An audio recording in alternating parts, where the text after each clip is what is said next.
Hello friends, कैसे हैं आप सब। आज हम बात करने वाले हैं एसबीआई एक्सप्रेस क्रेडिट से रिलेटेड कुछ क्वेरी के बारे में।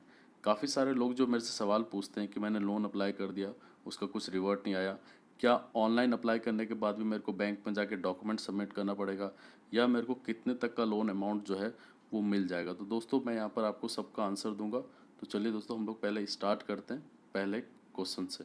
सबसे पहले दोस्तों हम लोग ये बात कर लेते हैं कि कितना अमाउंट आपको मिल सकता है और कितने अमाउंट के लिए आप अप्लाई कर सकते हैं। तो यहाँ पर आपको, अगर आपकी मंथली इनकम 15,000 रुपये, मतलब मिनिमम 15,000 होनी चाहिए एक्सप्रेस क्रेडिट के लिए, उसका 24 टाइम्स, मतलब मंथली जो आपकी 15,000 रुपये अगर आपकी सैलरी है या 20,000 है, तो उसको 24 से मल्टीप्लाई कर दीजिए, तो उतने लोन के लिए आप अप्लाई कर सकते हैं।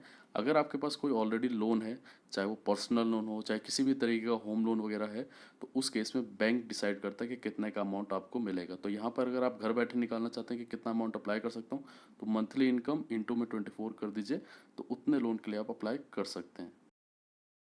अब दोस्तों बात कर लेते हैं कि अगर आपने express credit loan YONO app के थ्रू जो है अप्लाई किया हुआ है, और 5-6 दिन हो चुके हैं, 10 दिन हो चुका है, आपका एप्लीकेशन पेंडिंग में शो कर रहा है, तो उस केस में आप वेट कर लीजिए, क्योंकि मेरा खुद का जो लोन है वो करीबन करीबन 7-8 दिन बाद अप्रूव हुआ और लोन अकाउंट में क्रेडिट हो गया। तो अगर आपका कुछ ज़्यादा टाइम ले रहा है, 15-20 दिन ले रहा है, तो उस केस में अपने होम ब्रांच में विजिट कीजिए। तो मैं आपको बता देता हूँ होम ब्रांच में होगा क्या। वो ये बोलेंगे आपको कि फ्रेश अप्लाई कीजिए, तो मैं आपको रिकमेंड करूँगा कि वहाँ पर फ्रेश अप्लाई कर दीजिए। इससे होगा क्या कि अगर आपका ऑनलाइन एप्लीकेशन रिजेक्ट हो चुका है, तो आप फ्रेश अप्लाई करेंगे, तो अगर आपकी एलिजिबिलिटी बनती है तो लोन जो है फिर से आपका प्रोसेस हो जाएगा। अब दोस्तों बात कर लेते हैं कि अगर आपने योनो ऐप के through SBI express credit loan apply किया हुआ है, तो उस केस के अंदर आपको बैंक जाना पड़ता है कि नहीं जाना पड़ता। तो यहाँ पर मैं आपको बता दूँ कि अगर आपने ऑनलाइन अप्लाई किया हुआ है तो बैंक जाने की ज़रूरत नहीं है।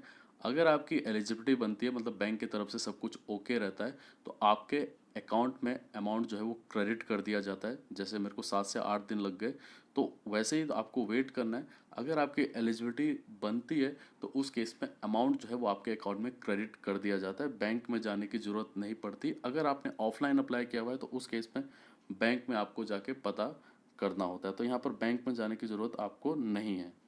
अब बात कर लेते हैं कि काफ़ी सारे लोग मेरे से ये पूछते हैं कि मेरा जो एप्लीकेशन है वो पेंडिंग में शो कर रहा है, 5 दिन हो गए, 10 दिन हो गए, और मैंने डॉक्यूमेंट ऑलरेडी सबमिट कर रखा है, वो अभी भी दिखा रहा है कि इन प्रोसेस में, तब मैं क्या करूं।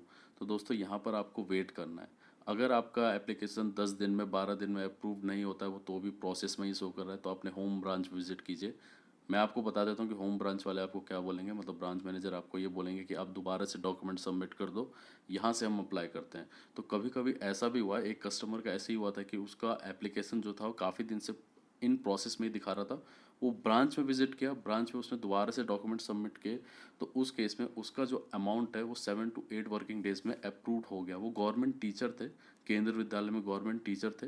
तो उन्होंने जाके बैंक में विजिट किया, उन्होंने मेरे को इंस्टाग्राम पे मैसेज किया था कि सर मेरा एप्लीकेशन पेंडिंग दिखा रहा है, अभी तक 10 से 12 दिन हो गए। तो मैंने उनको यही बोला कि एक बार ब्रांच में विजिट कर लीजिए। तो ब्रांच मैनेजर ने उनको ये बोला कि आप दोबारा से एप्लीकेशन सबमिट कर दीजिए। तो उन्होंने एप्लीकेशन दोबारा से बैंक में जाके सबमिट कर दिया, और उनका अमाउंट जो है 7.5 लाख का अप्रूव्ड हो गया। तो यहाँ पर आपको वेट करना। अगर आपका एप्लीकेशन जो है वो काफ़ी दिन से पेंडिंग पड़ा हुआ है, 10 दिन हो गए, 12 दिन हो गए, 15 दिन हो गए, 20-25 दिन हो गए, तो उस केस में आप अपने होम ब्रांच में विजिट कर लीजिए। डायरेक्ट ब्रांच मैनेजर से बात कीजिए कि मैंने ऑनलाइन अप्लाई किया था, लेकिन कुछ उसका ना तो मेरे को कुछ पता चला कि हुआ क्या। तो मैं आपको यही बोलूँगा कि अगर आपको ज़्यादा टाइम लग रहा है, मतलब 12 दिन तो वेट कीजिए ही। अगर 12 दिन के बाद भी वो पेंडिंग में शो कर रहा है, तो ब्रांच में अपने विजिट कर लीजिए। ठीक है दोस्तों, धन्यवाद।